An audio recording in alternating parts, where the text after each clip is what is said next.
is Guardian Radio 96.9 FM. Fresh news, smart talk, all day. The views and opinions of the hosts and guests are their own and do not necessarily reflect the position of the management and staff of Guardian Network.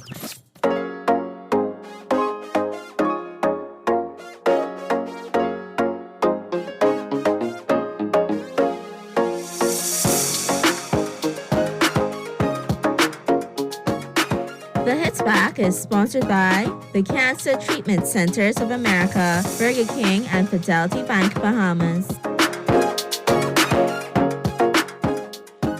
Good afternoon, Bahamas. This is Duquesa D. Dean hosting this session of the Hit Back today, 2/22/2022. A historic day, I guess. But today we are talking all about what you deserve. My subject today is you deserve better than that. This conversation I'm so excited about because we're talking about love, relationships, sneaky links, gold diggers, deadbeat dudes, fidelity and infidelity. Joining me for this discussion are some of special people to me. Well, I met one of them recently, but Precious Bethel is someone who has really been vocal about her beliefs about relationships and men. Joining me also is Cohen Fox and Anton Francis. A bonus discussion just a little bit later is going to center around what to do after you say yes, after that proposal. Does it increase the commitment level to your relationship? And how do we avoid the wedding stress that puts a strain on your engagement as you lead up to your wedding day? Joining us a bit later is also a surprise guest who is no stranger to radio, but she'll be on shortly. So as we think about relationships and what we deserve, a key question, though, is do we know what we deserve? You know, a couple of weeks ago, there was a lot of conversation around the Tinder Swindler. There was so much conversation around the Tinder Swindler that I went to watch this series on Netflix. And as I watched this series, I had a degree of empathy toward the women. And as I empathize with them, I empathize from the perspective of they knew what lifestyle, they knew what characteristics and attributes they wanted in a mate, and they sought to find that. Even though they got swindled and they were the victims in this circumstance, we do find that the perpetrator was not necessarily given more blame for his lack of ethics and for swindling people out of about $10 million worth of money and assets, etc. And so I believe that those women were brave enough to stand up and say that they got swindled, but it brought me to this question about how well do we know what we want in relationships? Are we really looking for these red flags, or are we just so desirous of being in a relationship that we begin to explain all sorts of things away? To contribute today, please text 422-4796. I'd love to hear your comments on whether you believe those ladies were victims or if you believe they got exactly what they deserved. Again, the text number is 422-4796. Or if you'd like to call in to contribute, the telephone lines are 323-6232, 325-4316, or 325-4259.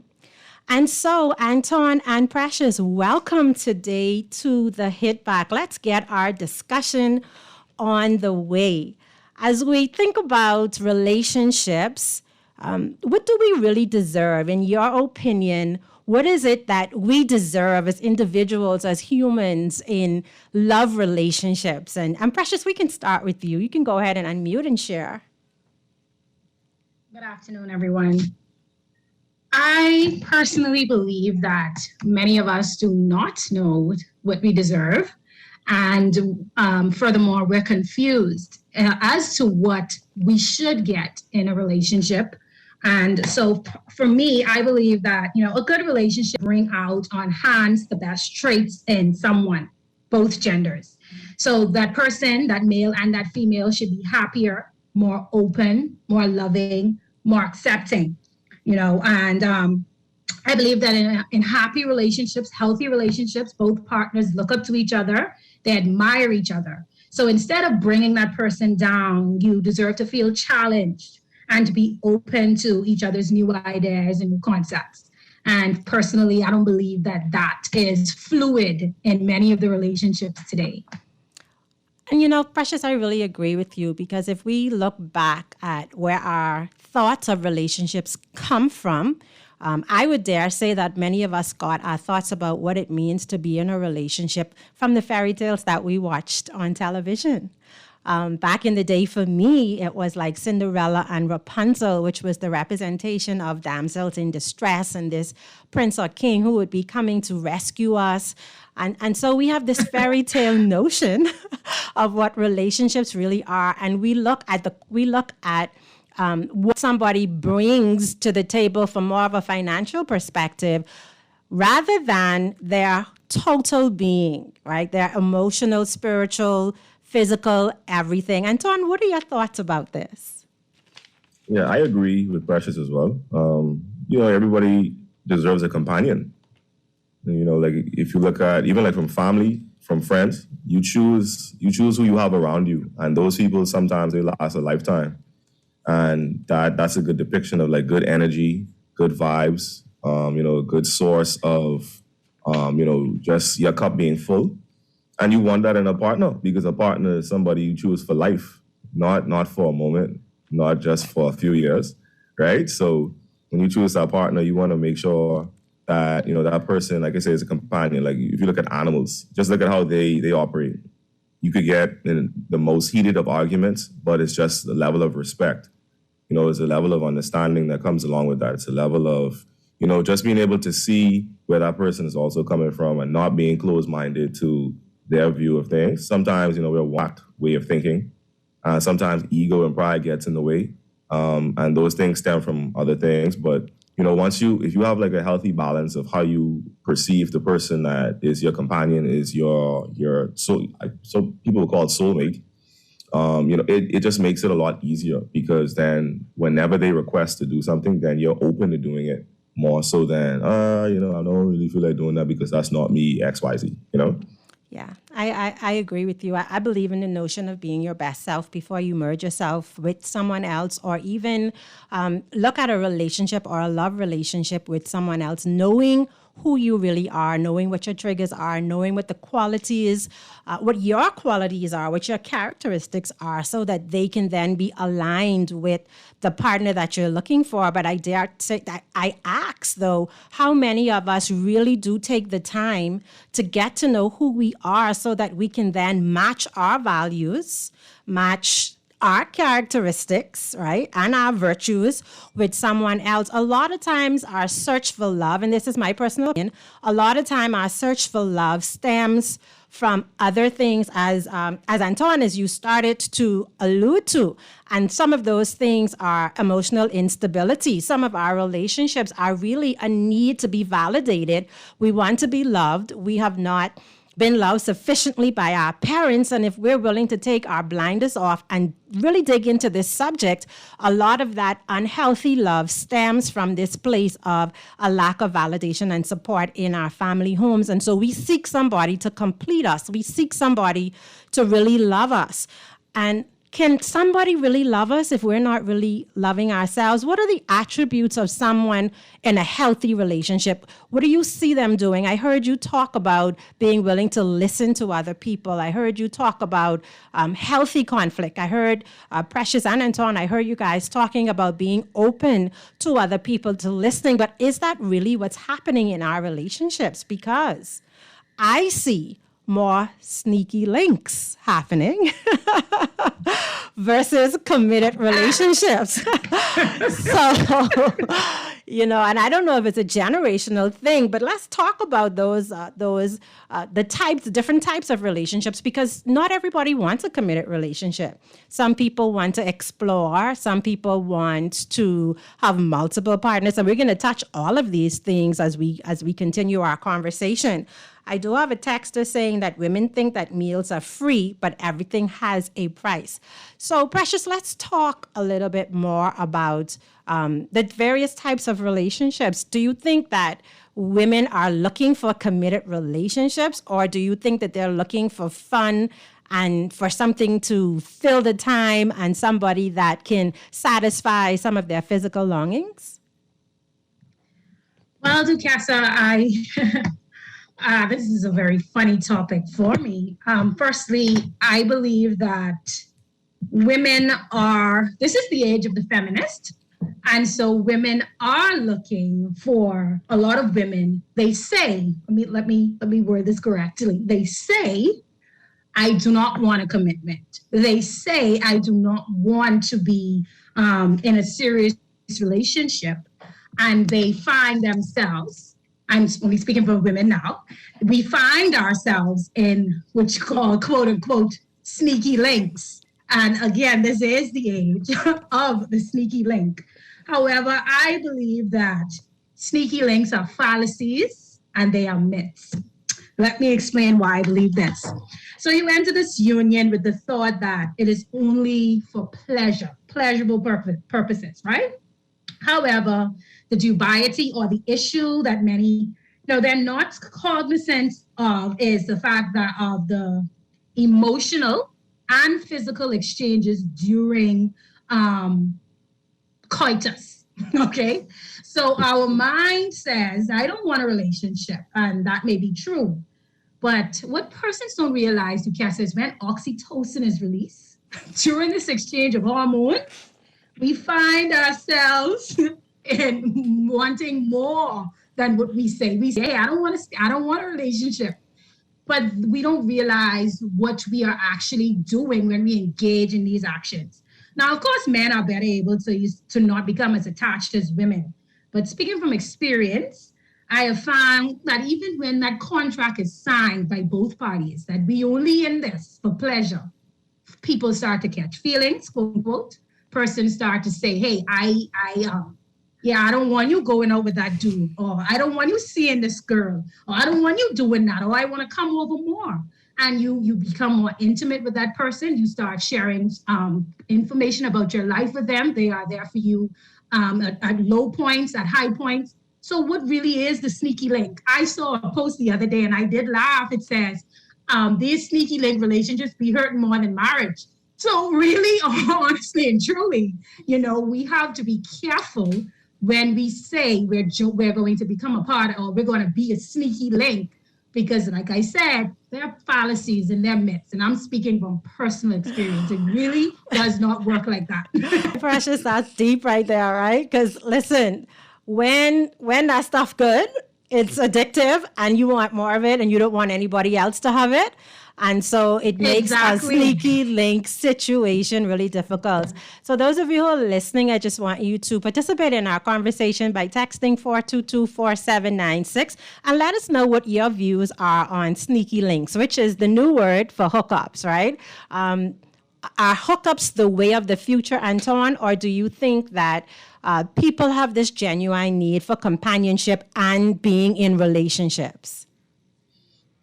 Just to, I guess, spin off of what Precious was saying, to be honest with you, we aren't necessarily created to be in multiple situations, because, when you really look at how the human functions, it functions better when it's focusing on maybe one of three things, 1, 2, or 3. Anything more than 3 focuses and you're just all over the place.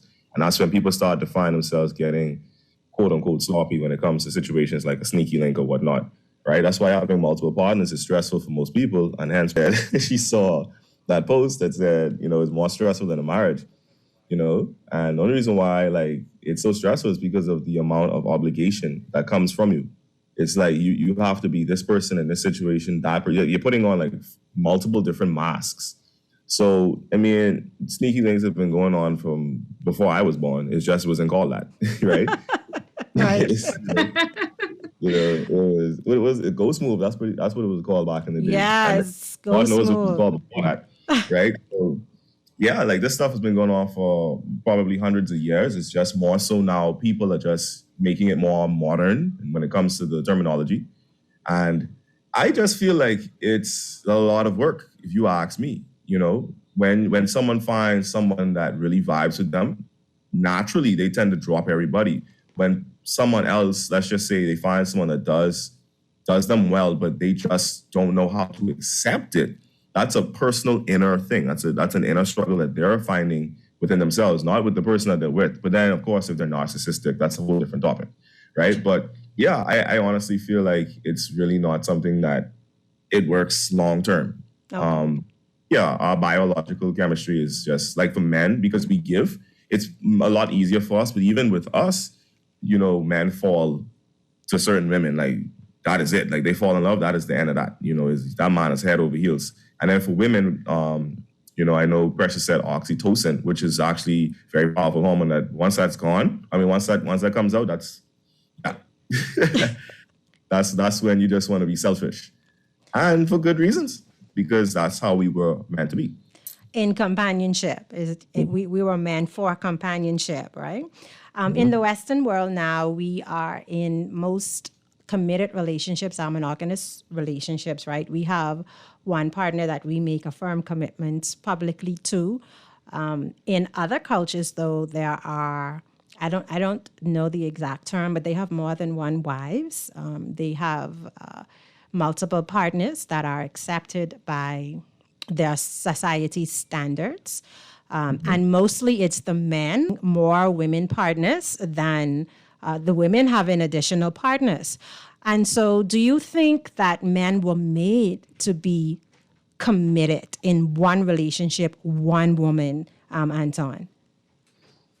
Well, of course, for me to say that, someone around the world is going to say, Anton, get off this radio show because you don't know what you're talking about. My religion doesn't follow that. So, and it's thousands of religions. So I would say more so from what we were taught, it works better for us, especially being in the Western Hemisphere. And the fact that everything is a lot more economical, or everything is a lot more economically focused. Let me put it like that. Okay. Whereas it's better for one man and one woman, and maybe a household of kids to operate. It's better that way in the Western Hemisphere. I can't speak on that when it comes to the Eastern side or somewhere in the Middle East, because they have, different situations. They'll have like two wives, a concubine. They'll have all kind of different things set up because they have massive wealth distributed throughout the entire family, so that they can literally just, have whatever situations. And then like in India, they have arranged marriages. You don't even choose your partner. So if your partner is hideous, you just got to go with that. Yeah. So, you just got to go with it. Yeah. So that's why it's very good to be open to different cultures. And I find that that's also where, someone from the Western Hemisphere, if they go somewhere else and they see something, they're like, oh, that's wrong. And they start to judge. But then, of course, they don't know that arrangement, because when that person comes over to where we are, they're like, how do you guys survive on one woman? Or how do you, men survive like this, or, women survive like that? So it's a bunch of questions, and that's where you got to bridge the gap in understanding. Oh, I have a lot of questions. Cohen, I'm coming for your feedback in just a second as the other male on the conversation today, with this conversation today. But we have a caller on the line, and we'd like to invite that caller to participate now. Welcome to the Hit Back. Pleasant good evening, both of you people in there. Hello. Hi. How Welcome. you doing? Good. How are you? Give you a scenario now. If you check the population, for some reason, time immemorial, God always had more women on earth than men. Now, let me put you in a scenario now. Most women want to have children. They want to have a beautiful little girl where they can plait their hair and put ponytails on, a nice little pink dress to go to the bazaar and the fair and show off their pretty little daughter. So now let's put it like this. When you look at the population, there's 10 women to one man. So there's one man and 10 women. So this one man, he picks one girl. You get 9 women out there. 9 other women, they want a daughter and a little family also. But there was only one man in this little society. So what do the other 9 women do? Each one of them want to have a little daughter or a little son. They want to have a little home and a little children and everything, just like the one that the man picked. So what they going to do? They're going to borrow that man's, that lady's husband for the use of his, genitals because they need his sperm to make babies. Have mercy. Have mercy. Caller, are you there? Well, that caller's gone, and he has a very valid point. There are more women than there are men, right? I guess that's the point of his conversation, that there are more women than there are men. Cohen, what is your feedback? What are your thoughts on whether men were made to have one partner, or if open relationships and multiple partners are what they've been designed for? Good afternoon, everyone. Just want to make sure everyone can hear me. You can hear me clearly? Yes, we can hear you. Okay. So I understand the caller's point, which is more logical, right? And I know some people may not agree with my thought process on this. I don't think humans are naturally monogamous. I don't think that's something that naturally comes to us, because you could be in love with someone and still have great chemistry and be attracted to someone else. You could have multiple people you actually like, right? But I do think monogamy is more beneficial to us. And I think the main reason that people struggle with it is because for men, let me speak from a guy's point of view, it basically comes down to discipline. That's the real part of it that's hard because sex is instinctual, right? So you are literally trying to control something that you're born with and say, I'm only doing this with this one person for the rest of my life. Any area of your life that you decide to do that in is very difficult, which is why no one sticks to diets. No one can stick to all kind of other stipulations that they put on their life. You know what I mean? So there's a small percentage of the population that can always stay in shape year-round, eat properly, and stick to certain things that require discipline. So I don't think monogamy is necessarily natural to us. But if we look at the benefits versus having multiple partners, I think it would be more beneficial. We just have to work on our discipline. I love that. I really, really do, because I think it does take discipline for women and men to remain committed. We're not just going to focus on the men, because there are some women who share their wares as well in multiple relationships. And, Precious alluded to the fact that, this is a new day, a new time, and women want things differently. So it does require discipline. But when we look at the world, and as our caller alluded to earlier, with there being more women, and my guest in studio is refuting this, with there being more women than there are men, and having to borrow women, when women are actively pursuing men in committed relationships or in marriages, it makes it difficult for them to stick to that discipline and be committed. Now, I just want to give you a scenario, because when I was younger, I used to be disturbed by comments that I would hear about so-and-so being so-and-so outside child, or so-and-so being so-and-so illegitimate child. And that brand, that thought, just hearing you being referred to as an outside, or that's my daddy child, not with my mommy, like those have impacts as well on a child who grows up to be an adult. Because why you choose your mommy over my mommy, right? Why did you step out with my mommy to cause me to be born and not have an active father in the house? So we have many people, back in the day, our grandfathers and our great grandfathers, I know mine was a beast. They had multiple families and multiple children. And some of those children are learning to get along with each other today. But I do believe if there was more discipline and less acceptance and closed eyes to those situations and circumstances, even our society as a whole would be better, because the breakdown in the family contributes to so much chaos in our country. What do you think about that, Odaz? Odaz is here with us today in studio. What do you think about discipline in relationships? And are we really able to stick with one partner, or are there benefits to open relationships? So I just want to backtrack just a little bit. And hi, everyone. The question, they do not know who Odaz is. You better tell them. My whole government name. They're like, who? Dazzy the Dummy here in studio. Hi, everyone. So the caller made a point, and it amused me because it's a common narrative, right? But I believe in facts and life and logic, outside of just narratives. So if you actually just Google it, you go right to google.com and you type in, are there more or world population men to women? It keeps coming up that there's approximately 101 men in the world to 100 women in the world, It's right? pretty close.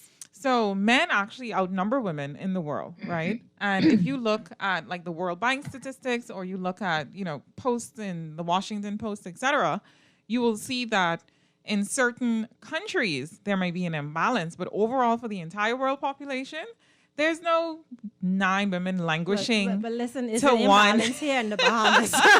Right? And particularly in places like China, there's not enough women. The men are now going to other countries to find women, which is why the Asian men, there's so many interracial relationships showing up on social media and pop culture, right? So that is just kind of like some misinformation I just wanted to kind of put to rest. Now, if you stay within, a certain pool, sometimes it can seem to be an imbalance, but overall in the world, that is not correct. The second thing is, you were asking about if there is a benefit to like open relationships and things like that. I think it depends on the person and what they want their life to be and what they want their meaning in life to represent on this earth. So if you are someone who has a strategist or a strategy for your life where you're here for a good time, not a long time, then by all means, an open relationship probably will work for you, right? It's not going to make a difference. You ain't going to leave no legacy. It's going to be a lot of energy and dysfunction potentially coming from that, and that's fine for you, right? I'm not here to judge anyone. If that's what they want to do there, that's fine. But if you're someone that's on this earth for a purpose and you want to leave a legacy and you want to leave, strong, not fractured humans, right? Emotionally and things like that, based on, a comment you made earlier about outside children. But if you want, a life of focus and discipline, then definitely, you are not going to indulge in that lifestyle. Even for wealth acquisition, that does not make sense, right? So I think it just depends on humans and what they want their strategy to be. I agree with the guest earlier who was talking about a lack of discipline. That's evident, right? And I don't want anyone to go crazy. I don't want to use obvious examples, but there's obvious examples of the lack of discipline in this country, right? So we are a country that struggle with alcoholism, obesity, 6th in the world for this, 5th in the world, number 1 in the per capita for rape. Like, we are not typically a focused, disciplined people, right? We're just not. Now, there's some people who get now, but because he was saying, I work out every day, right? I eat clean every day. So, but it takes hard work and sacrifice, and it's not for everybody in the masses, just are not always going to do it.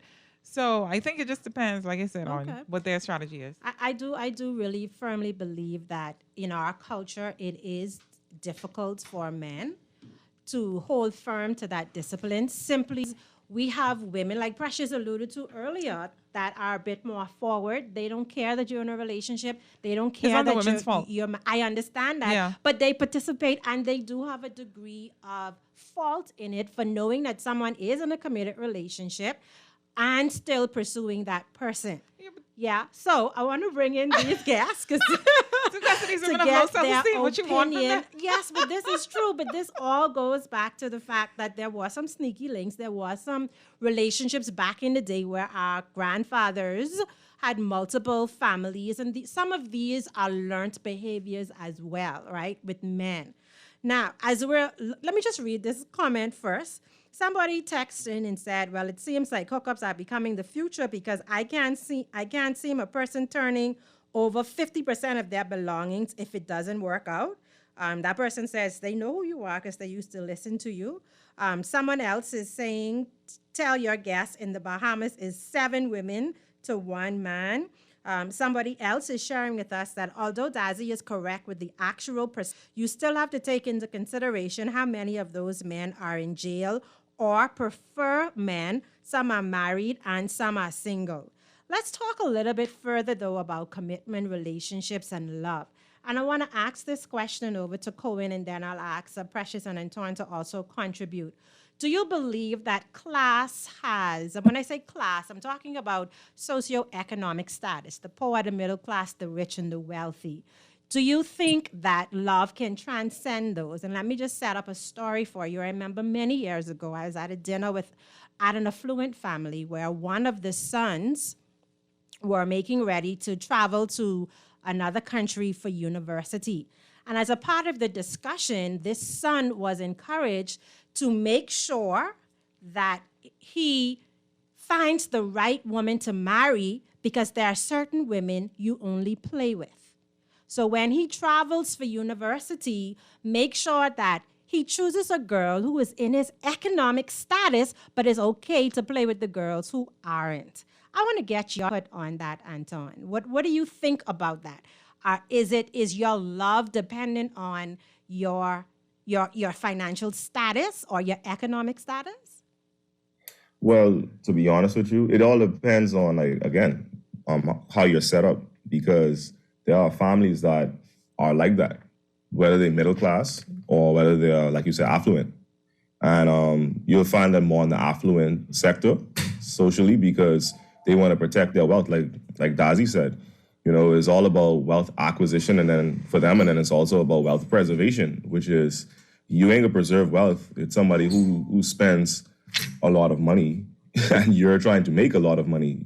So they have their social economic setup a certain way, whereas that family is going to literally tear apart a partner that they can see clearly that the standard that this person has, the way that they move, the disciplines that they have, the family that they come from, the way that they speak. If they come from somewhere that may be seeing this third world, they're literally, it's not that they don't like the person, but it's just that, that ain't gonna work for you, my child. Pick somebody better. And they're gonna be like that intentionally, right? So in that type of sector, yes. However, love is unconditional. Love doesn't have any boundaries. Like the word love stretches past the four corners of this planet, past the universe. It's something that, it's like you pull from literally your own creator, where you love beyond somebody's imperfections. You love beyond, where they come from. You love beyond how they sound, their language barrier. You love beyond their skin color, those different things. And you look past what they come with, and you look at the core of who this person is and how that person makes you feel, because you never really, you don't remember all the time all the things they do for you. There are times that you have Alzheimer's, you're not going to remember everything they do for you, but you're always going to remember how that person makes you feel, and that's what love is all about. Awesome. Thank you so much for that, Anton. And what do you think, Precious? What are your thoughts about love and classes? I'll call I do see you. We'll be with you momentarily, okay? Go ahead, Precious. Well, piggybacking off of what Anton would have expressed, I personally believe love transcends all boundaries. If you love someone, it's not something that's conditional. And I find that in our society today and in the world today, generally speaking, a lot of persons do not know what love is. Love is just, a feeling, something in the moment, more of infatuation. We confuse infatuation with love. Many of us do. Additionally, though, what Anton said is very concrete, which in certain families, like the royal family, we saw what happened with Meghan Markle, and she was a millionaire. However, their union would have come into a lot of turned eyes, or persons would have spoken out against them because he was marrying someone who's not from royalty. But look at what happened. So it shows there that love does, in their situation, of course, love transcends all boundaries, but that is obviously not the case for everyone. Some persons, they are loyal to their lineage, they're loyal to their line. We live in the Western culture. In other cultures, you people choose who you marry, and you're gonna love that person regardless. You were supposed to marry this child from you were born. This person from you were born. This was who you were destined to marry. So again, that doesn't have necessarily anything to do with love.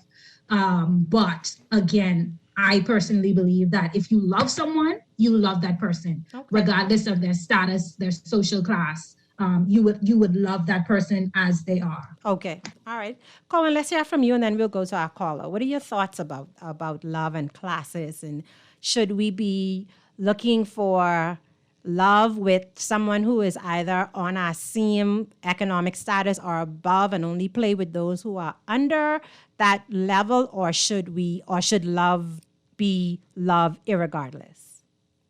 I think love should be love irregardless, but you still have to be cautious and protect yourself in certain situations.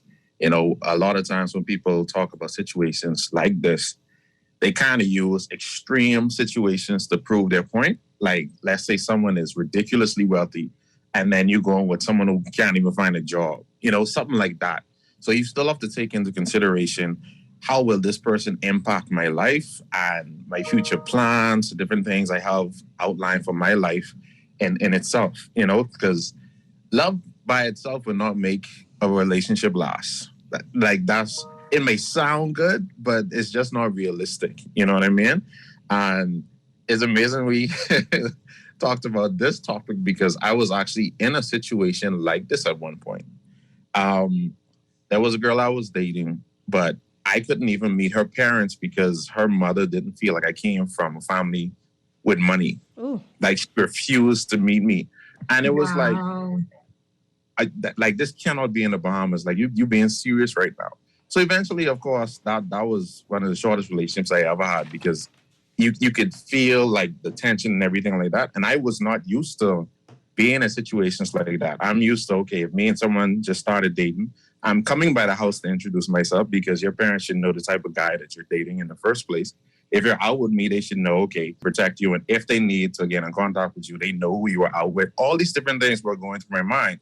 But for them, the money part was more important, especially since if you wait until your daughter already fall in love with someone who you think is less than her, how are you going to get your daughter to wean off this person? You know, so none of it made sense to me. But unfortunately, some people do put their status or money above anything else. And that's unfortunate. Yes. Thank you so much for that. We'd like to welcome our caller to contribute at this time. Welcome to the Hit Back. Hello. Hi, welcome to the Hit Back. Yeah, good evening. I hear a lot of people giving the politically correct answer. I feel that I think the wealth transcends more in one direction. If the man is wealthy, more so, and dating a woman who may be lower on a lower rung may be more acceptable. Even someone mentioned Meghan Markle. You don't see that flow the other direction because a lot of women believe in hypergamy, which means that they date up, they date down. So if you see a wealthy woman, rarely will she date someone lower than she, less in a lower tax bracket than she is.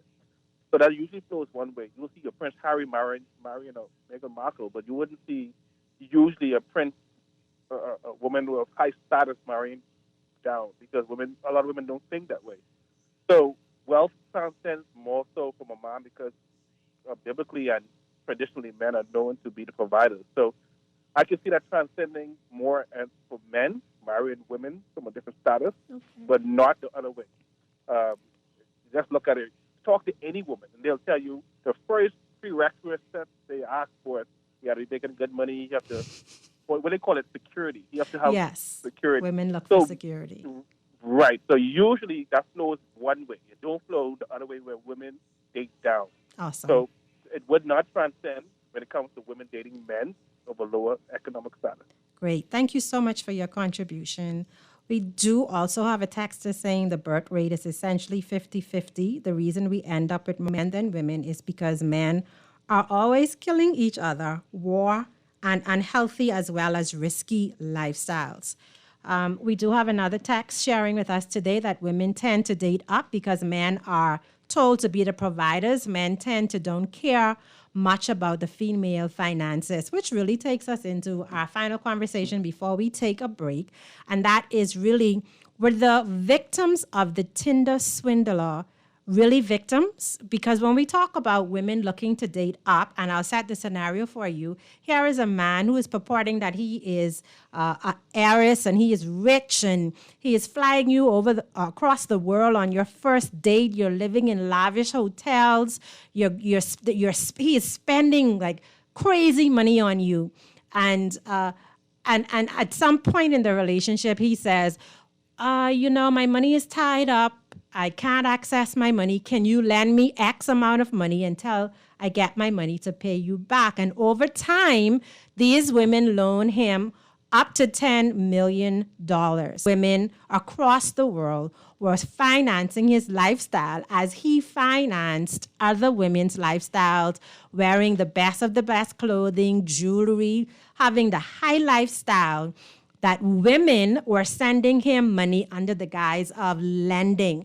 It went so far as he actually had a fake company, I think it was fake, with diamonds, and he hired one of the women with a fake job, gave her a job letter so that she could get an increase on her credit card limit so that she could use that credit card to help him finance his life. Now, were those women looking to level up in their relationships? Were they looking for financial security?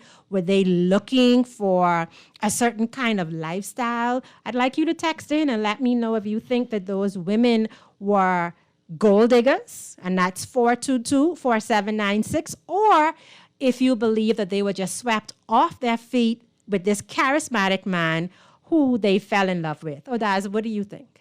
I think he chose his victims very carefully. That come from societies where they believe in 50-50.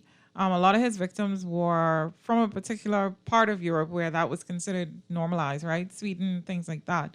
The one that he actually spent the money on, she comes from a culture where, they don't believe in that. And I think he was very strategic in who he chose, because in certain cultures that just would not even be a thing, right? So for example, there's an Indian friend of mine, he always laughs, right? At certain things he sees culturally, because he said, before he could even marry his wife, they're Indian, it was arranged marriage. The first thing that her father made him send over was basically his financials. Like, it's not, he said, this part of the world, they find it to be so odd because over there it's transactional and they actually have, less statistics of divorce, even though they don't go the love route, they fall in love eventually. So I think the Tinder swindler, he picked his victims very strategically based on culture.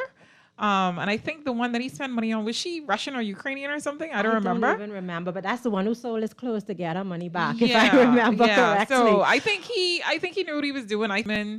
They may not necessarily I think they believed his story. I don't think that they necessarily were trying to level up, because obviously the money was flowing one way, right? So I don't know if it's like those scams that you see online where it said you won $10 million, send us 500 to process it, right? It may be similar to that, but I think he was just clear on who he knew would kind of fall for that, because you have other women all over the world chiming in, Asian women, and they're just like, how? That would never happen in their culture. Right. And they are unapologetic about that. Precious, what do you think? As a woman, that happened right here in the Bahamas. Do we pursue men that look affluent or listen to me, I know personally of situations where women listen to what men say, and as a result of just listening to them with no backup support to show that they have a particular lifestyle, they get what we call swing. Precious, do we look just for that financial security to say that's someone that we want to be with, or are we looking for something deeper?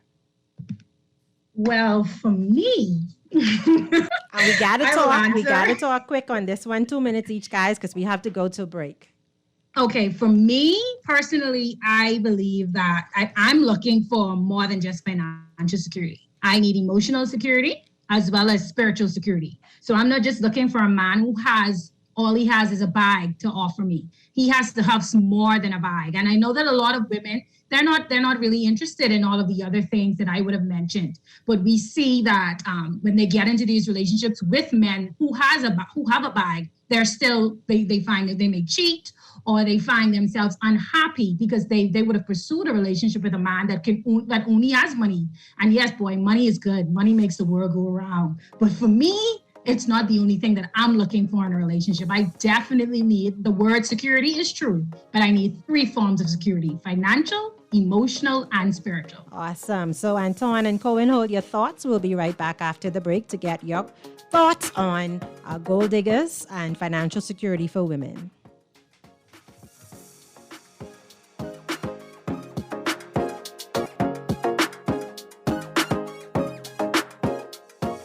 Wait, why you look so mashed up like clothes at the washer? No, wait, just a hard day, boy. Hard day? What happened? The breakfast lady ran out of tuna and gritty. We need to start joking about everything, you know. This serious, boy. This real serious, boy. Wait, what's serious? Tell me. All right, well, today, boss gave us, boy, one big contract. And nobody else get a chance and nobody say nothing.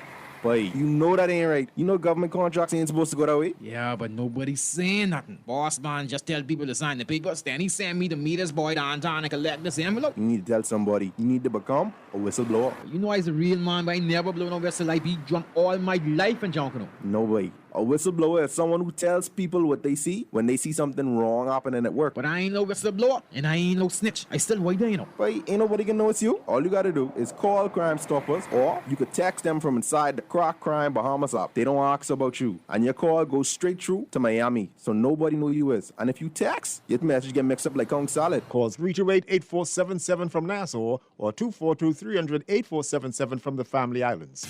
Burger King Nassau is taking spice to new heights with the new Baja Whopper and Baja Crispy Chicken Sandwiches. Enjoy your choice of a flame-grilled Whopper or crispy chicken fillet topped with chipotle sauce, guacamole, jalapenos, cheese, lettuce, tomato, all on a fresh potato bun. The new Baja sandwiches at Burger King Nassau pack plenty of flavor, and with an ice-cold Pepsi and fries or onion rings, it's the perfect way to fill your day. The Baja Whopper and Baja Crispy Chicken Sandwich are only available at Burger King Nassau, where taste is king.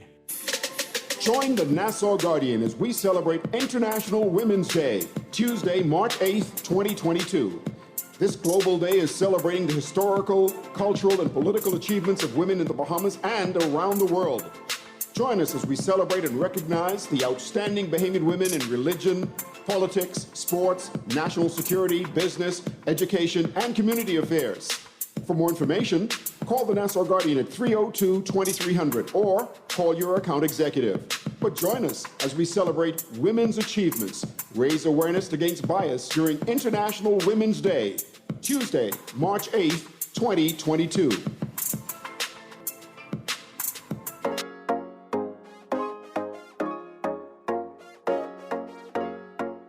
And we're back. Right before we went off to our quick break, we were talking about the Tinder swindler and gold diggers, as well as women who want financial security as the number one requirements for relationships.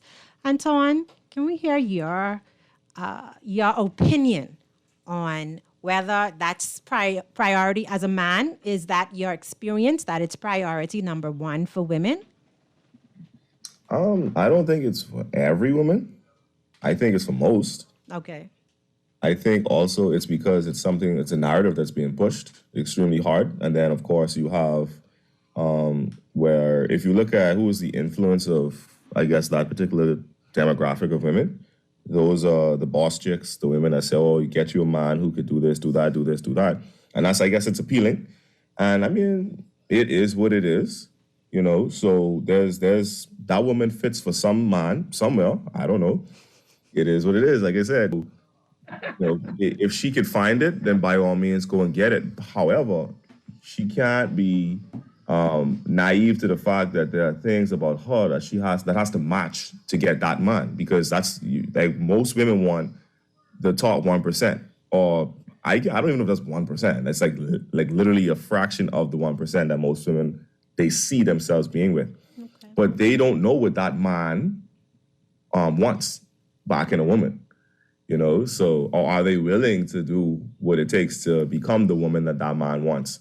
That right there is where the hiccup for those women are, because, you know, those women aspire to be 6-figure earners, 7-figure earners, and they think that also is enough to match what that man wants. But that man doesn't want necessarily a masculine or strongly masculine woman.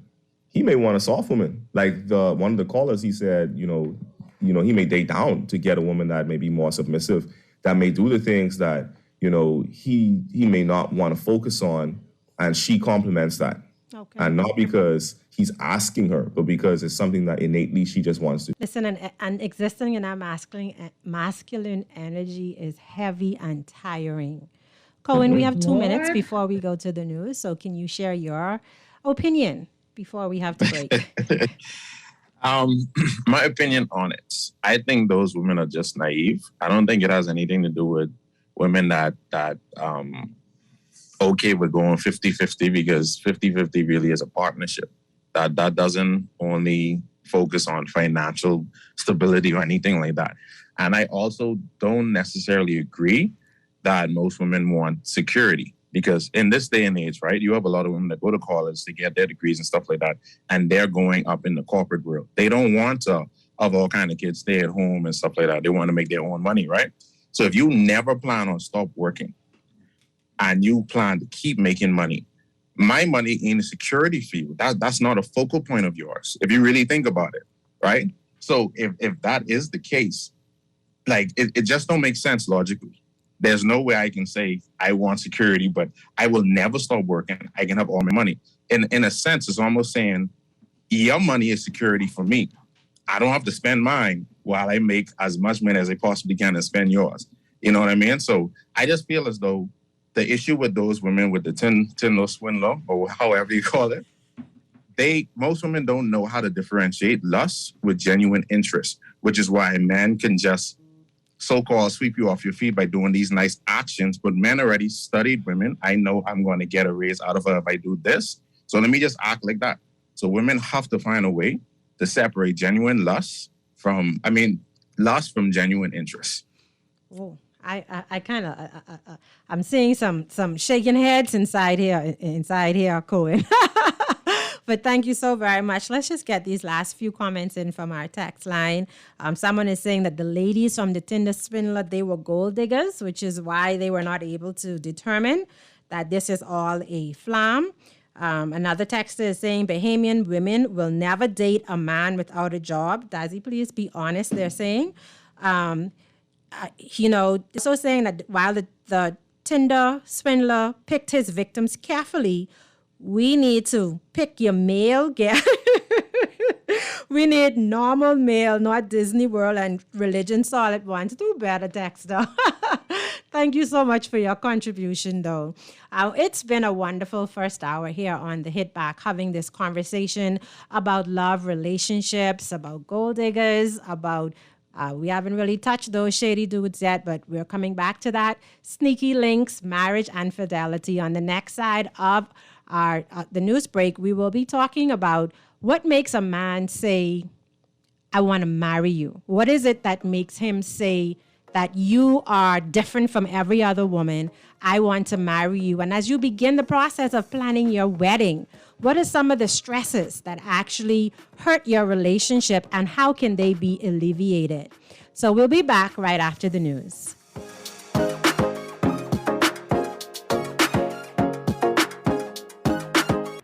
When I had got prostate cancer, my family didn't know if I was going to live.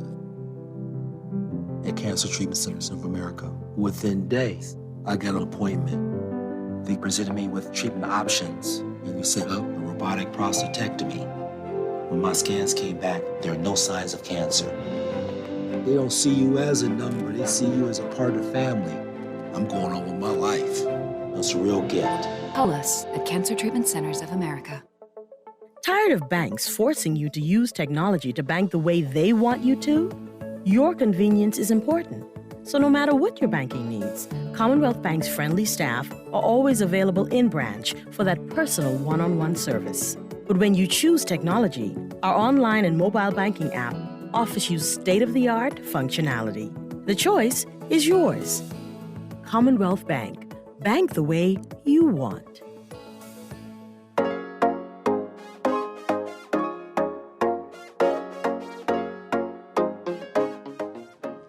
And welcome back to The Hit Back. We are having a lively discussion about love, relationships, sneaky links, fidelity, infidelity, gold diggers, the whole lot of things as it relates to relationship. Man, this conversation in here been lighting right up. I'm seeing where some of these comments are that are being shared in this room really include, somebody said in a post that women get swindled all the time. It's not just on the dating app Tinder.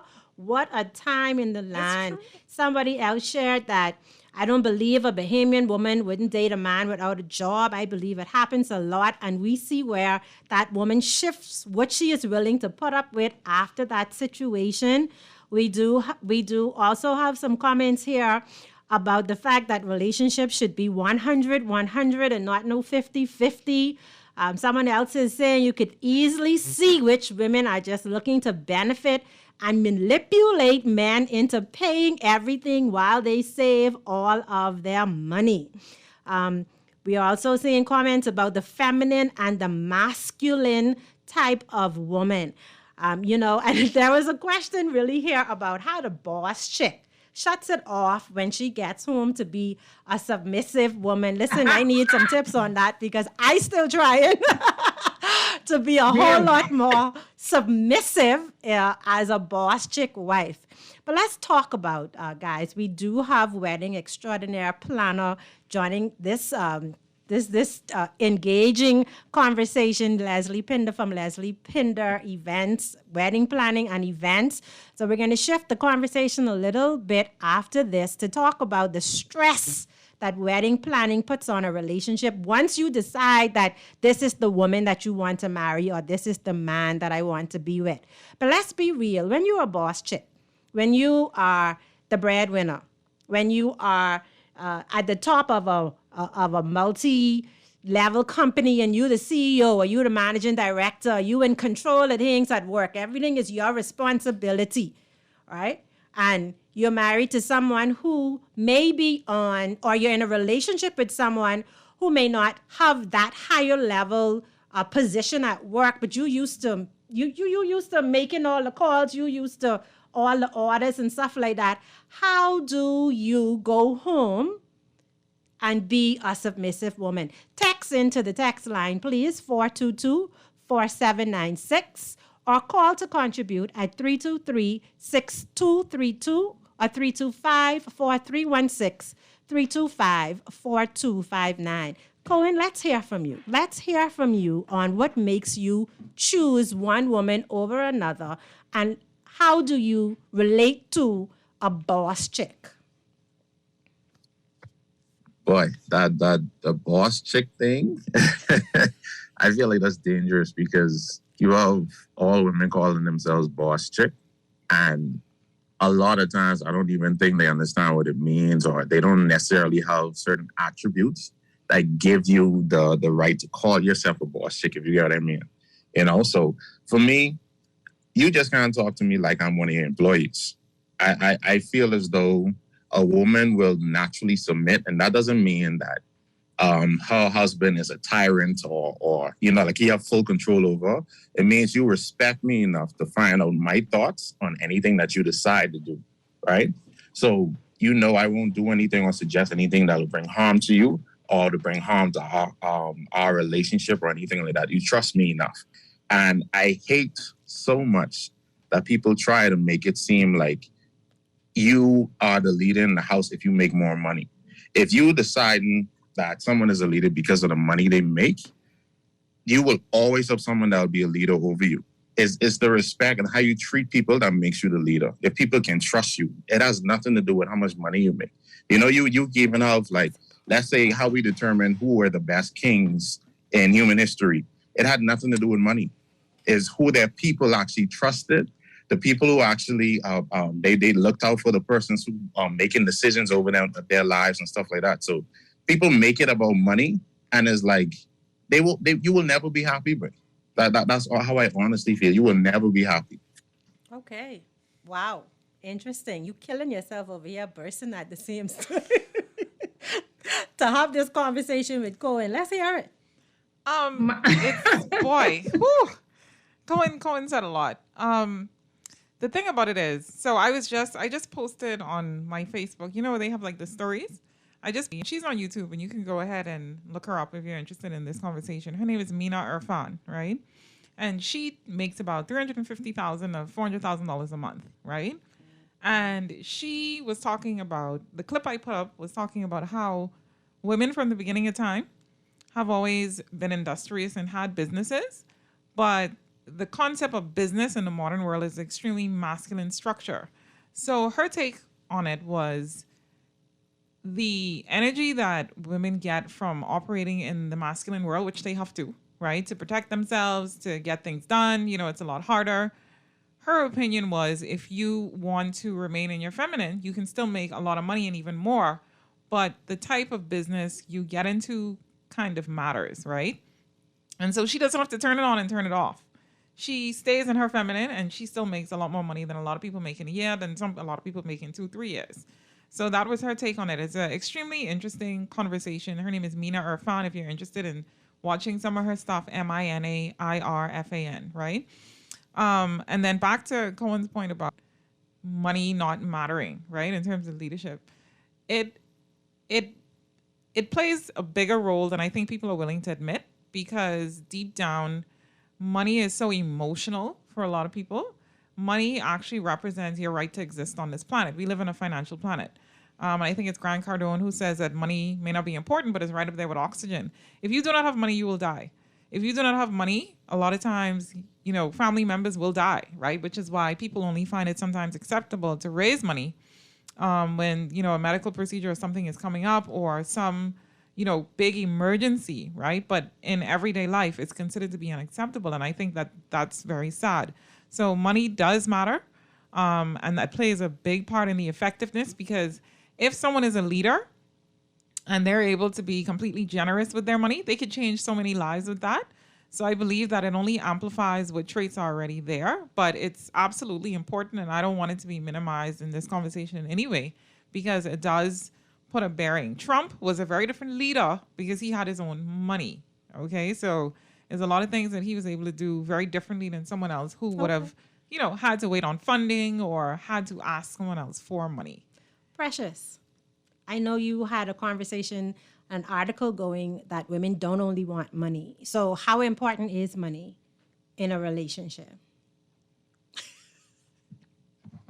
Well, personally, I wanted to touch a little bit on what Cohen was talking about with feminism. So on the feminine woman, and the masculinity. But in the article that I'm writing, I would have interviewed over 300 women from all walks of life. So I'm actually still putting those statistics together from what I've seen so far in the results that are coming up.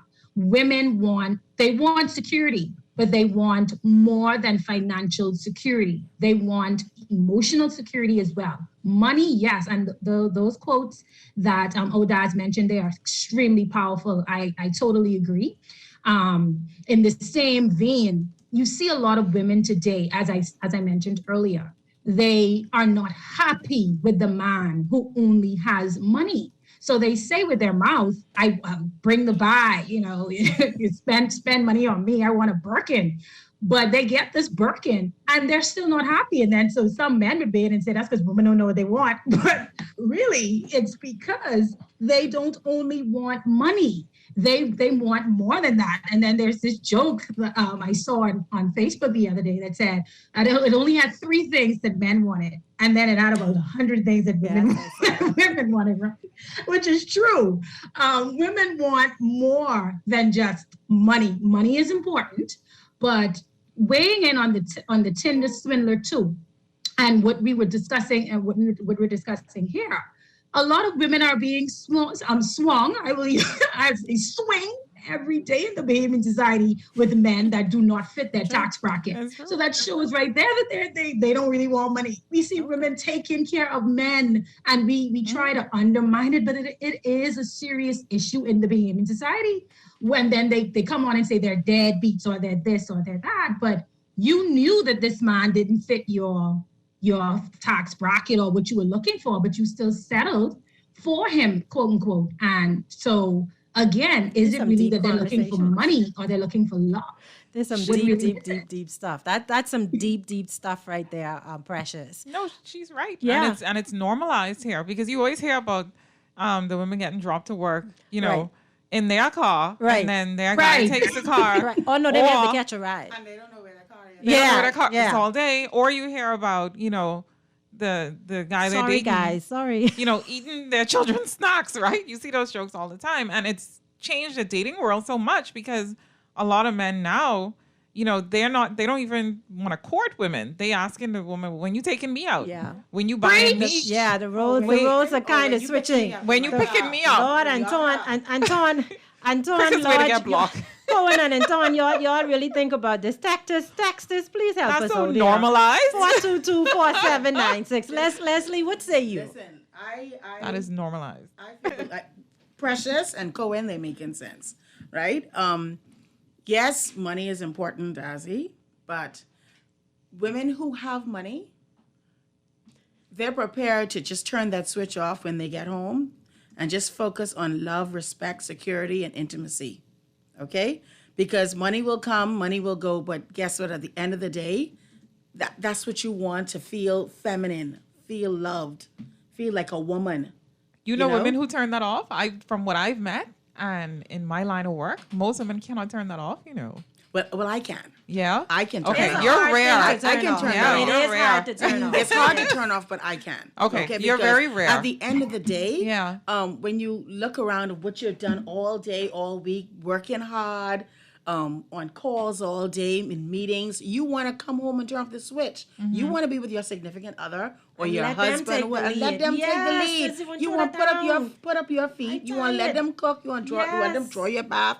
You want them to just take over. Yes. Okay? Yes. And that's what a lot of men, too, can't understand. They get intimidated for careers, what you bring to the table, the money that you make, okay? And tend to just, kind of like...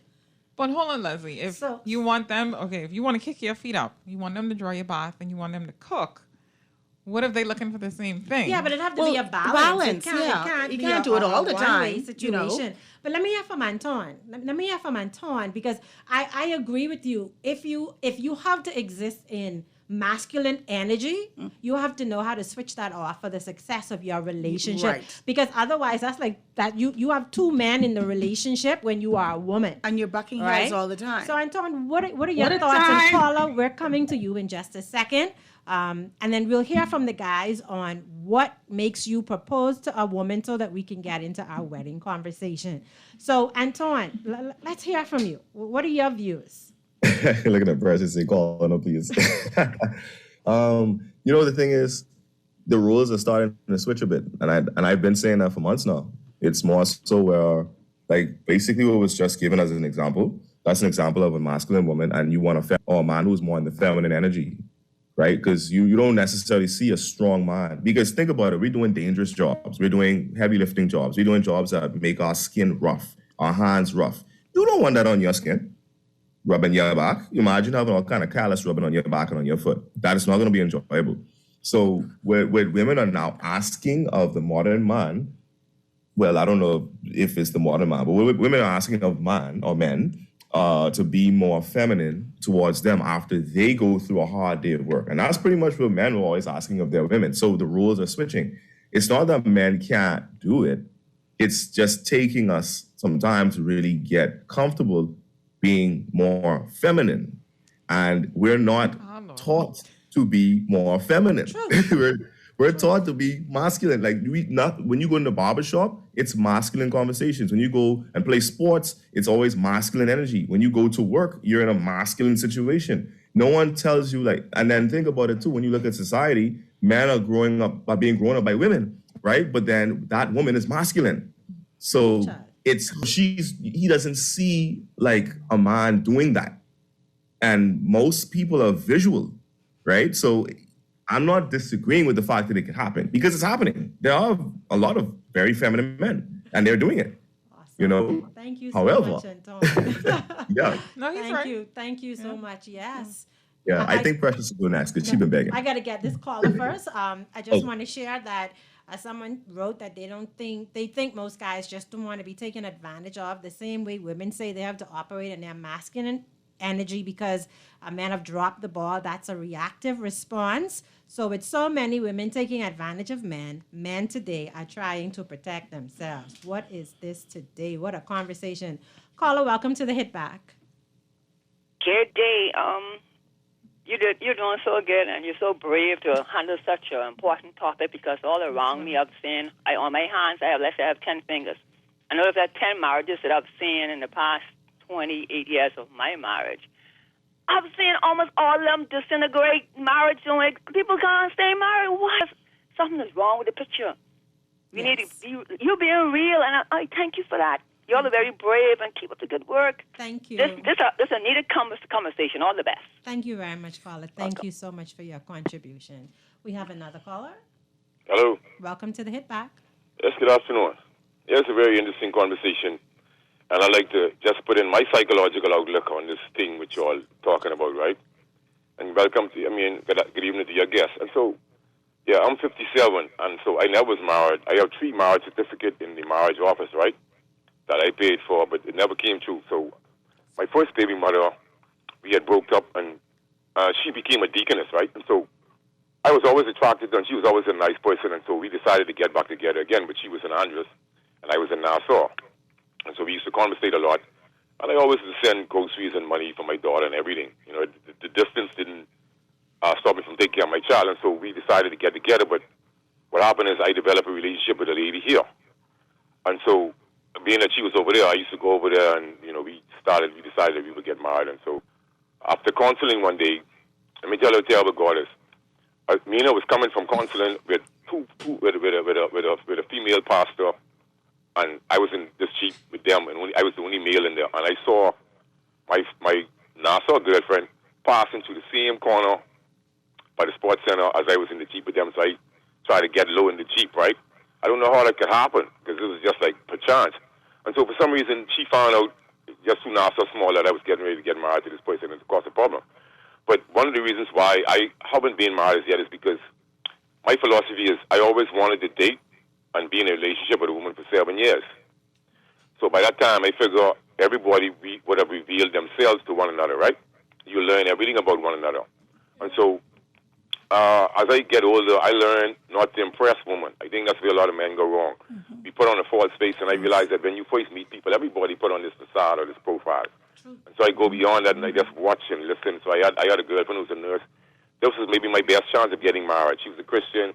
She was actually a virgin at the age in her 20s. I don't go too far in this. Yes. She was nice. Mm-hmm. And so it just didn't work out, but it because her parents were getting it, and maybe they thought I wasn't the ideal person because I don't know, maybe they thought I was rough, but, at the time I was working in accounts, I was nice, but I just saying I had a habit, so I promised I would stop, and it was smoking weed. But she would. Caller, you're giving us a lot of information today. Yeah, but there's nothing wrong with smoking weed. This is real life. Come here, I'll tell you, she smoke weed. All right. Yeah, so what I'm saying is, after that, when we got, what happened is she was going away one time, and I gave her some money, and so it might have been about $500. So I guessed to her, when I found out that, I don't know what she thought it was, but I see the attitude with these people and what they expect from people. So I end up in relationships where I break up with a woman. My last relationship before I took a 9-year sabbatical without any girlfriend, just bouncing here and there. And my last fiance, she ended up owing me almost $10,000 when Mina broke up. Because what happened is when I met her, she was making more money than me, so she would always try to impress me. But she ended up in financial problems, and just being the type of guy I would just lend her this. They didn't lend it all at one time, but incrementally to help her build up, because she was making money, and I saw her capabilities. She had her own house, etc. I had a place. I would never move in with her. Just but she was trying to get me to move out and live with her and do this and do that. But I never decided to do that. I don't know how some men can be effeminated in that way, but I'm not just that type of person. Mm-hmm. But what you have to realize is we have all been socially re-engineered into what you see this construct today. So a lot of men, we go around trying to impress people, so you never really get to find out who people are. So I just decided to leave it alone. And so I have a baby mother now, which I like her because I see what type of person she is. And so maybe I would get married to her. But, I've been reading certain things, and they say, don't get married over the age of 50. But I can't live constructs. I have to live by what I observe. Mm-hmm. And so as we move on, I met ladies, and I know ladies who take care of men. I know that for sure. And so as they get older, like the lady said, they don't care about the money. But it's the young ones. And so the ladies nowadays, the modern woman is being so socially engineered that they really want to be loose. Now, remember, the Bible speaks about the loose woman. And so because you have so much loose woman, then you have men who are reluctant to get married because they get the whole package deal. But in the long run, you know, I learned a lot when my mom died, and my father. They been together as long as I was living. So what happened is, my father every day he would talk with his mother, and so he would. Sometimes when I mentioned my mom and talk about how much I miss her, he would say, "Oh, don't talk about my wife, boy. I miss her. I love her." I said, "But that's my mom." So I say, I only could talk from a son's perspective. You could talk from a husband's perspective. And he would always tell me how much he misses mom, and he would tell me life is meaningless without her, and this is what I get to realize. And so I guess the time spent, like, you know, people who's married for 30, 40, 50 years, you can't get in that. Because I don't know how it feels, but I can tell you one thing. I don't think when the person dies, it feels good. So I know within itself, marriage is a good thing because my parents was always married. Caller, thank you so much for your contribution. We appreciate you calling in to the Hit Back. We do need to go off to break at the moment. Please stay tuned. We'll be back momentarily.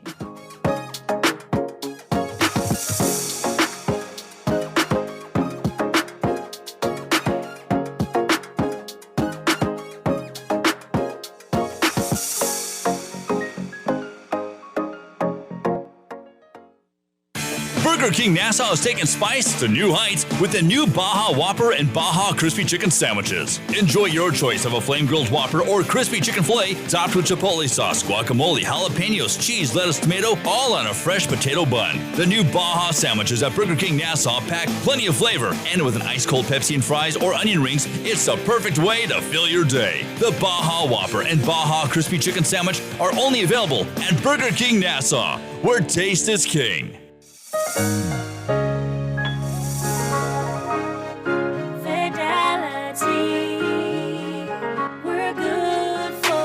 We know how important collecting your money can be to the success of your business. Start your relationship with Fidelity today so that we can show you the many options available to you with our merchant services. From click and pay options online to merchant terminals and e-commerce options. We're here to help your business succeed. For more details, speak to one of our business development officers at 356-7764 in Nassau or 352-6676 in Freetown. Visit our website at fidelitygroup.com or visit any of our branches.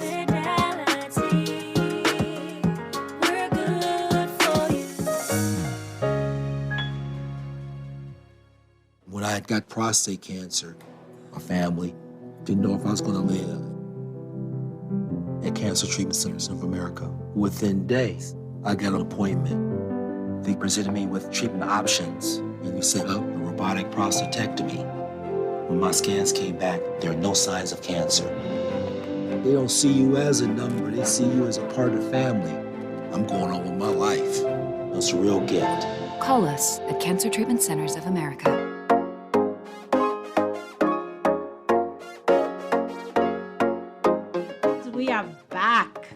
Good afternoon. It is Duquesne hosting today's session of or episode of The Hit Back to contribute to our stimulating debate today on love, relationship, gold diggers, deadbeat guys, fidelity, infidelity, the whole gamut as it relates to love.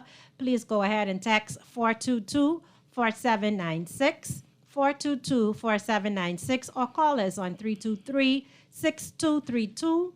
325-4316 and 325-4259. As a matter of fact, I have a question for our texting audience. Please respond and let us know whether you believe marriage is a thing of the past or is it still a tradition that is set to have a good future. And now that we're talking about marriage and commitment, we have Cohen Fox and we have Anton Francis on the line, as well as Precious Bethel, who are engaging in this conversation along with Dazzy the Demi and wedding planner extraordinaire Leslie Pinder. And so to my participating guests, please share with us what makes you propose to a woman. Not you now, Precious. I actually would make a woman say yes.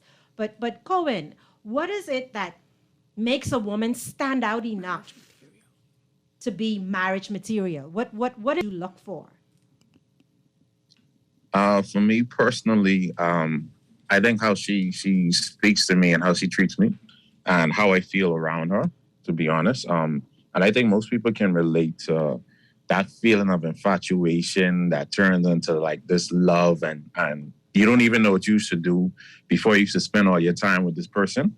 But one of the things I've personally learned, I don't think you should make the jump to propose or get married unless you can cope with that person's flaws. I think a lot of people get married hoping that the person is going to change. But if that person doesn't change, then you're stuck with someone who you don't even want to be around. All right. So once you're okay with, you know what, I can deal with their pet peeves to get on my nerves, and you're okay with that, then I think, yeah, you're at the point where you can get married. Because even if they don't change, then, you still have the same person. So, Cohen, let me ask you this. What if you dating and you don't see those things until you get married? What if that was another scenario? Boy, I know my godmother and Because a lot of people pretend. Church, a lot of people from church can stone me for this. I do not believe, and this is just going on personal experience. This is your opinion, Cohen. So share it. I do not believe that you should marry someone who you did not live with first. Okay. Okay. I wholeheartedly believe you should live with that person for whatever amount of time you feel is good enough. But just making little vacations and stuff like that, living with this person for a week, people can hide certain stuff. Yes, I when you agree. live with them, they cannot hide certain things like that no more. So in other words, I live with them. you're shacking up. Yeah, you you want gotta- to shack up for about a year or Nah, so. I don't think I don't think it's shocking up if you have a purpose behind it. When you just living together and you have no plans to get married, then that's shocking up to me at least. Okay. If I plan on marrying you and we just having this period where, okay, we living together and let's see if you could give it a time period, let's say a year. If we good at this point, I plan on marrying this woman, I don't see it as shocking because I have a further purpose. I ain't just wasting time. Okay. Great, Cohen. Thank you so much. Anton, what about you? Yeah, so remind me of the first question again, because that was like two parts, I think. Yeah, what makes you say, I want to marry this woman, makes her marriage material for you? What is it about her? Okay, yeah, so same things that what Cohen was saying, I agree to those. It's like how they make you feel, especially when you're at your worst or when you feel it has nothing to do with them, but just life in general. Life is hard, relationships are hard, marriage is hard, making money is hard, everything is hard. But it all depends on how you look at it. But it's just how that person makes you feel in those moments and the type of conversations that you have with that person. I think those matter the most because, it all helps you to build the blocks as you establish what it is you're going for. And just being able to be extraordinarily understanding of when someone obviously can't pick up somewhere because they're having, let's just say, like a mental block somewhere. And your partner being able to just cover certain things while they may see you at a dysfunction and vice versa. So like things like that, it's just little pieces that complement each other. And it's not something that they have to come equipped with. Again, it's just more so they innately just understand that, all right, my partner right now, down and out. Let me just make sure this is covered and then let them grow in their space because you can't change nobody. People change at their own pace. Okay. Right. So, Great. Yeah. Thank you so much, Anton. Thank you so much, Anton. Let's hear from Precious. That's so powerful what these men said. I'm grateful for the schooling on exactly what it is that you men are looking for. Well, what makes you say yes, Precious? What is personally, my answer is kind of the same. Okay. How a man makes me feel in different aspects of my life when I am at my happiest points and at my lowest points. His support of my dreams and my goals, the conversations that we're able to have. Also a man who's able to accept accountability, who's able to say, I was wrong. And we are able to talk things through, who's considerate. Okay. And so those things trump, again, any man who's rich. Those things definitely trump rich man for me. And so that's what I'm looking for in a man who proposes that he wants to marry Precious. I hope he comes along soon, Precious. Thank you guys so very much. I have a texter saying that most women want a well-rounded man and not just for financial gain and not one who is in competition with her. You will never get to know all the flaws in a person, even in marriage, no matter how long you were married. We have another texter saying that men get married after the woman nags him to death and he finally gives in. Y'all audience don't play. Someone else is saying that shacking up is shacking up no matter how you describe it. Immoral, simple, not worth it. Dazzy, what makes you or what would make you say yes to a man? That's a good question. So, first of all, let me say I'm supportive of traditional gender roles. I don't have an issue with it. I'm not a feminazi or a boss chick. But for me, I think the answer that I would be, the person has to have a good heart, right? And they have to have a vision and a purpose in this world. They have to have a focus. So it just can't be someone who's kind of just living for the day, just drifting through life. They have to have a vision that I could be a helpmate for, that I could support. So that's kind of what it is for me. A vision and a purpose, and they have to be a kind person. And also someone who's flexible, I would say, with reevaluating their beliefs. Because I think one of the limitations that we have in the world is a lot of times people just pick a belief of what it is to them today and they never update them, even if things change, even if, more data comes out, they just kind of never. So you have sometimes a partner where you're growing and they're not growing. So growth is important for me. So that's what it takes. My Lord. Yeah. Well, what's I so love amazing it. about this conversation too is that I said no twice before I said yes to the Yes. very same man. Yeah. Right. And it's also a part of knowing when you're ready to make that ultimate commitment as well. We're on the line. I mean, we need another hour for this conversation, Kermit. But we do have a caller on the line. Caller, welcome to the Hit Back. Good afternoon, madam. How are you? I'm good. How are you? Very good. I want to congratulate you on your topic this afternoon. Thank you. I recognize one voice. Darcy, right? Yeah, she's in studio. I remember. How you doing? I'm good. How are you? Yes, yes. I remember your voice. Yes. Can I give about 2 or 3 principles on marriage? We can give you 2 minutes to do that. Okay, you asked the question of marriage. Yes, there is a concern about the traditional family structure. There is a major concern, and I believe it is the conspiracy designed by Jezebel. And let me tell you what I mean. We promote and we have the passion for all other issues, especially the marital rape, etc., the liberalization, etc. But you hardly hear of the message on the protocol of the traditional family structure. That is the major concern. As you look around our politicians, no example in terms of what family structure is all about. If you look around at our pastors, no concern or no good values about what the family structure is all about. It's a major concern. But what really get hurt in the whole tradition or the children. The innocent child is asking the question, why did I born into this environment? Why am I in this environment? Because I am living in the spirit of deception, and the child get hurt. I think it was 52. I may be wrong. That call in. I've seen my father and mother function in marriage. My father passed 49 years and 6 months before he demised. My mother now is 88. And sometimes I have to remind her, Daddy is dead. I want it the way your daddy always happened. Don't change the principle. Yes. We have to look at this conspiracy that is trying to replace the traditional values. It ain't working. Yes. I don't care how much we try. It ain't working. It will never work because the principle of God will never ever change for me, you, nor Darcy. Let me use this example.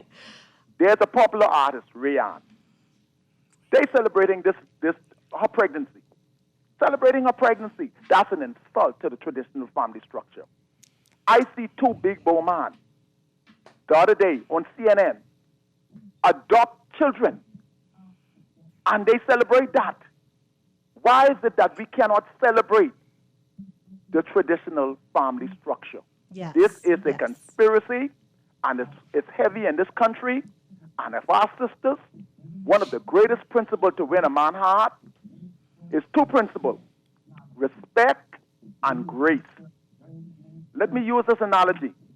Do any sport you watch, when a team player make a good play, the teammates celebrate the play.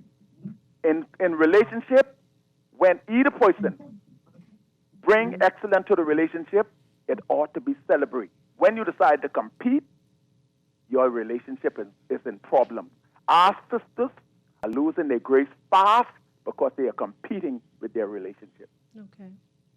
Thank you so much, caller. We appreciate it. And I agree with the caller to some extent that the family is indeed the foundation, and with the breakup in the family, that's where a lot of challenges in society, that's how those challenges occur. Because, we were talking earlier about outside children, illegitimate children, the example of sweethearting, the example of even sneaky links and mothers stepping out. And it's just so much that can be traced back to the family being the foundation of society. It's economic. Yeah. And why I say it's economic is the feminist movement originally, it served two purposes. The first purpose was, this is first wave, right? Which was necessary. Now, when you get into fourth wave feminism, I throw that in the garbage, right? Because it turned into propaganda. Let me tell you why. So first wave, it was about, equal rights, the right to vote. That was what made sense.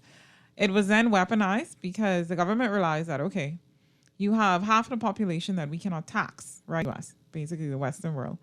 If we get women to work, we can get more revenue. We can get more of a workforce. So it was always an economic driver. And what is happening now is that it's being weaponized to further continue for economic purposes. Because once you have, a family structure is not very profitable for countries. A divided family is profitable because you have two-sided rent, you have lawyers making money, you have, so much going on, right? And so if you look on Facebook, and if you are a digital marketer, you know what I'm talking about, you can actually target people based on their marital status. Divorced, single, separated, just engaged. You know which demographic spends money when you target ads to them?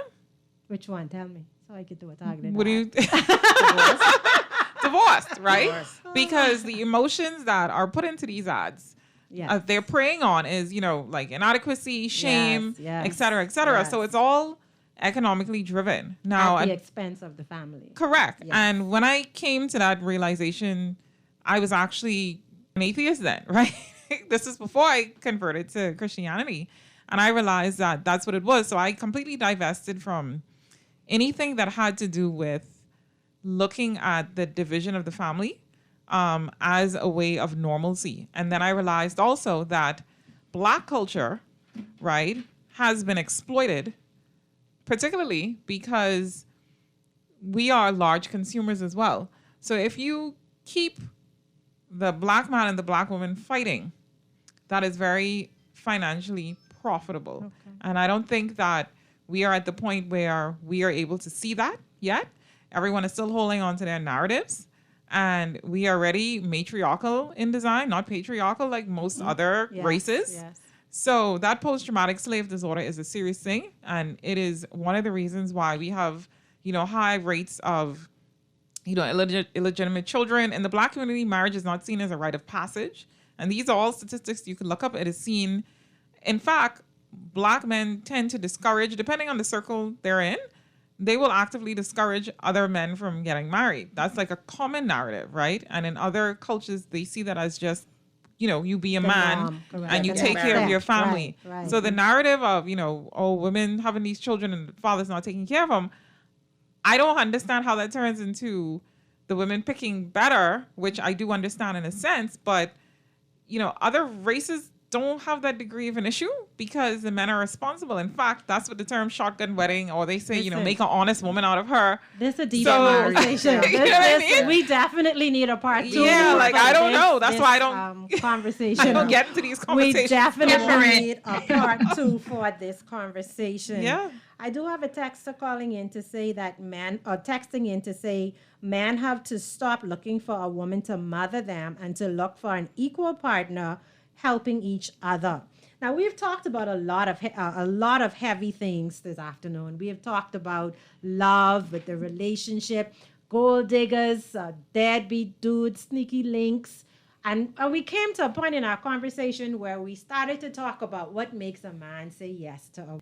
And this is, once a man says, not a man say yes to a woman, but a man proposed to a woman and a woman says yes, you get all the butterflies, you get all excited, you jump into wedding planning. But boy, can I tell you, wedding planning is stressful. I had a small, intimate wedding. It was supposed to be 50 people, but I don't know how 80 people get on the beach. But I prepared for 50 people, sent out 50 invites, and had about 80 people on the beach on the day of the wedding. Leading up to the wedding, though, there were so many decisions, and I watched my husband be stressed out about me and my flower talk, me and my location talk, selecting a menu. Like, listen, Leslie, tell us. What are some of Carla, we'll get to you in just a second, but tell us, what are some of the stresses, when you're listening, that happen once you say yes and you jump into wedding planning, and how does it impact the relationship from your perspective? From my perspective, there's so many elements to even get to the marriage, to the wedding day, okay? Once you propose, you say yes, it's selecting a date. Then you have to think about who you're going to include in your bridal party, friends versus family. And I tend to tell my clients, include the ones who are near and dear. If you haven't seen them in about 10,000 years, just leave them. Deal with the people who you see on. Listen, that's easier said than done, though. Yeah, when you have traditional parents who want to invite their great-grand somebody, and you got to fight with your family to have this little small family list because they want you to invite everyone. How do you coach this client now? Yeah, but you got to start from budget. How much money do you have? Of course. Okay, because She cut right to the chase. Yeah, how much money do you have? Because guess what? If you're working with a minimal budget, you need to stay within that budget. Oh, goodness. Okay? Don't get excited with all the Pinterest. The Pinterest perfect weddings. That's where everybody's going. Right, Pinterest. that's where I went. Look at these I fancy went. pictures. Pinterest. They want all these things, and they want it to happen right away. And a lot of people just don't have the money. Yes. And so the argument begins between the couple as to who's going to pay for what, why you need to have this, why she wedding. I don't want them there. Okay? Then you have the peer pressure from your girlfriends who they want to be the maid of honor. They want to be this. They want to be. You don't even want them in your wedding. Lord, Who told them you want them in your wedding? Okay, so these are some of the things that create wedding fatigue right away. Size of the wedding. Who are you going to invite? Don't let it be a blended family where you got baby mama drama. The groom wants his little daughter or little Johnny in the wedding, and the baby mama is, I don't want it in my wedding. I don't want. That's another situation. Oh, dear. Then you Weddings are have drama. the in-laws, the mother-in-laws or the mother-to-be. Listen, it could get crazy. So wedding fatigue is a serious thing, and that can put, crazy pressure on their relationship to the point where sometimes they may stop speaking. Yes. And then, sometimes you got to say, get yourself, this between me and you. Listen We don't to even me. need all these people. We just need the minister. Yeah, And we just that's what need I'm talking about. a witness, and let's get married. That's it. And that's what's happened what I'm before. talking about. Some couples get so frustrated and get so much, and they're under so much pressure that It's a lot of decisions, It's though. a lot of decisions. You just said yes to someone. You jump into wedding planning. You already have a relationship that you're trying to maintain, to build, to keep the love flowing in this relationship.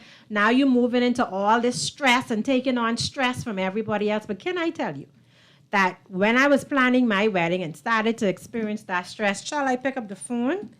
And I called Leslie Pinder Events, and I was like, sis, I need your help.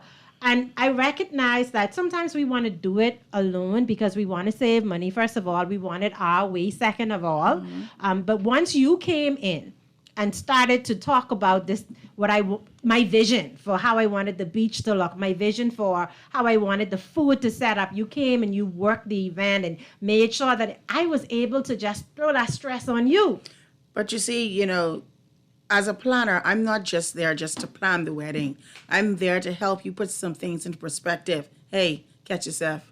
Okay? We're working with, say, X amount of dollars. Yes. Let's stay focused. Yes. Go beyond this, we're going to need more money. Yes. Where is it coming from? The honeymoon money or the rent money or the mortgage money? None of them. What's None of more them. important? Yes. A lot of times when I have that first consult with clients, that gives me an idea as exactly as to where they're headed.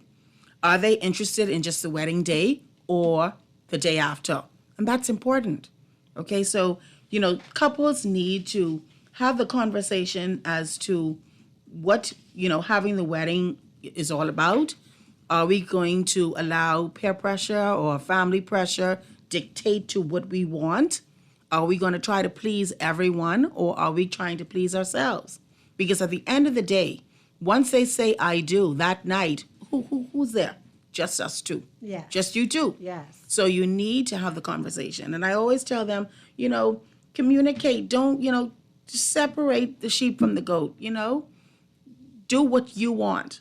Because at the end of the day, 2 years from now, 5 years from now, you want to say we did it our way. Yes. How we wanted it. Yes. And not how others wanted it. Yes. Thank you. And so much. wedding fatigue, crazy. Yes. If you don't control it from the onset. Yes. And so, once you do that, my job is a little bit easier. Of course, a lot of the stresses that I go through in executing their wishes are not always foolproof. Or sometimes I have issues, but I try to minimize it. And trust me, I've experienced quite a lot of different situations. People going through girlfriend drama, jealousy, this and the next thing, this one trying to outdo the next one, even death, brides and grooms, they may have a father who's passed away. That also puts pressure onto the relationship and planning. Great. Thank you so much, Leslie. I'll be right back to you with a follow-up question because we do have a caller on the line. Caller, welcome to the Hit Back. Okay, we lost that caller. Dazzy, as you look at the world today, and we noticed like with COVID, we had to adjust. There were so many brides distraught because they had grand plans for their weddings and they had to put their weddings off. You had people that now are forced to have smaller weddings, even though they were larger That's weddings. That's a good thing. For me, it was a like, good thing. I mean, I was right at the brink of COVID, but COVID gave us an excuse to have smaller, intimate weddings and to really do the things that we wanted to do. Now, there are times when people aren't aligned, even though they've said, yes, I want to marry you, and someone that says, yes, yes to your question of can I marry you, you do have situations where the groom wants one thing and the bride wants something else. And I saw a story on Facebook the other day where bride-to-be was telling her groom-to-be that he needed to get a second job to pay for the wedding. Wow, and these are the sorts of things that's a red flag for me. That's a huge red flag. But as we look, are people more concerned about weddings or are they concerned about the marriage? Well, I remember reading an article about that, right? And that topic has always been interesting. So it seems that a lot of times when the focus is the wedding, statistically, those unions do not really last as long. They don't. And the ones that are more concerned about the marriage, they do. So I am low stress. I'll be put to French leave and making that their problem.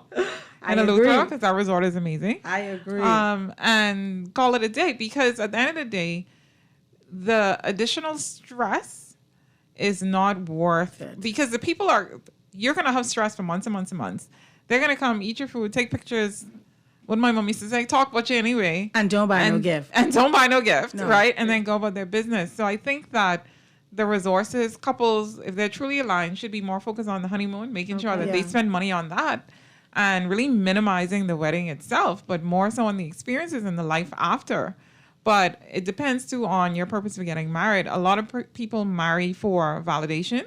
They marry for external reasons, not necessarily to be married. It's more so that they see it as a checklist or something to do, or they want to prove internal worth. Mm-hmm. And you can always tell by the display of what goes on. Now, obviously, everyone who has a large wedding is not doing that. So let me put that caveat there. Someone can afford it. Yes.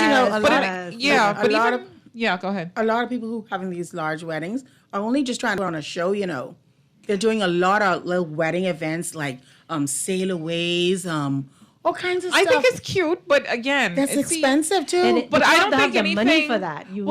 Which won't jeopardize your marriage, because if you put everything into the wedding, What do you have left as a foundation for your marriage? And marriage is a whole entire journey. Well, it depends on their I am scale. so sorry, guys. Right? We gotta wrap our conversation. This Yeah, it is depends a on- deep We need a part two. conversation. We need a part two. Leslie, if people want support and help in planning their weddings, how can they reach you? Because I know you were a tremendous help to me, girlfriend.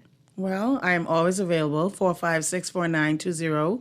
Call me. Are you on social media? I'm on social media, Instagram, Facebook. My website is still actively building. And spell your name. Lesley Pinder. Okay. Wedding and events. I'm on Instagram, like I said, Facebook. Reach out to me via email or telephone, and I'll be more than happy to offer a consult. Okay. Okay. Great. But my job is to, take away the fuss and the And the headache of stress. planning. Yes. Okay, you write the check, I execute. There you Awesome. go. That's what I'm talking That's about. what it's all about. But we have had such a stimulating conversation today. I agree. A part 2 is needed. We talked about love and if love can transcend classes. We talked about gold diggers. We talked about the Tinder swindler.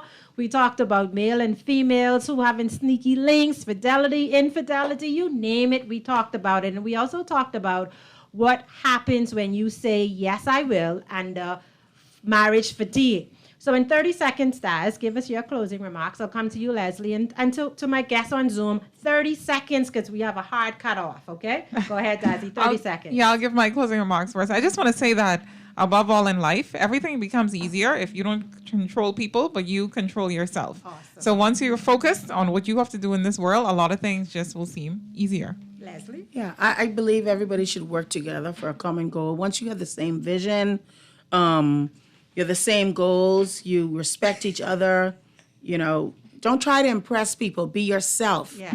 Start off big and then have to keep on climbing higher and higher to impress a person. Awesome. So, just give me a shout when you're ready. I'm here to support us. Support. Yes, thank you. Precious 30 seconds. I piggyback off of what everyone else was saying. I believe that today we must value ourselves, value our partners, value friendships and relationships on the whole, and just try to work towards coming together for one common purpose. Awesome. Thank you, Cohen. I would say, be with who makes you happy. Protect yourself while giving all of yourself, and make sure the person does the same. Oh, love it. Go ahead, Anton. That's a tough act to follow. Just basically, just develop yourself on the way up. If you're not growing, you're dying. So just make sure you're with someone who's growing with you as well, if you choose to go that route. And, just make sure to look for the healthy relationships. Make sure to have a strong community of people around you. Make sure to, create that link. And just stay connected to the spiritual father. He left behind the blueprint, and he's going to always have our regardless of how we feel, act, or, may walk. So just trust in the process. Thank you so much, Anton. We have a texter saying, question, what does a deadbeat do it? Girl, listen, I always changing guy for do it. And a deadbeat person is exactly that, someone who isn't doing anything. Texter says, life is filled with choices. The world wasn't built in one day. Male and females must take their time when it comes to relationships. I agree. Somebody else texted in that it is a great show today. And I want to close it out with a text from my husband that I talking too long. Y'all think the man had good though? Y'all pray for him. It's informative. I would have. You really have to. But you see what Cohen, somebody said it. You have to be able to handle and tolerate those sorts of things from your significant other in order to make your relationship He said successful. that's enough now. Yeah, he said enough. I is would enough. you, sir. And so I thank you so much to everyone that text in with their comments, that call to make a contribution. Thank you so much for participating in our conversation. We definitely need a part 2. I am Duquesa Dean, hosting today's segment of The Hit Back. Thank you, and hopefully I'll be seeing you again next week, Tuesday. Blessings. Enjoy your day.